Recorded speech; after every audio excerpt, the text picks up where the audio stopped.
flood watch in effect from Friday afternoon through Saturday morning. The National Weather Service in Milwaukee-Sullivan has issued a flash flood watch for portions of south-central Wisconsin and southeast Wisconsin, including the following areas: in south-central Wisconsin, Columbia, Dane, Greene, Iowa, Lafayette, Rock, and Sauk.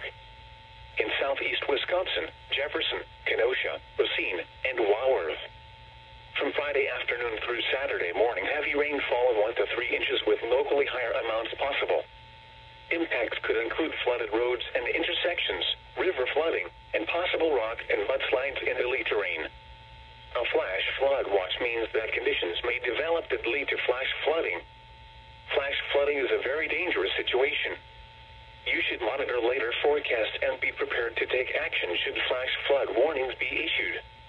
Those outside, including campers and hikers, should avoid low ground and areas along rivers and streams where rapid water rises could occur.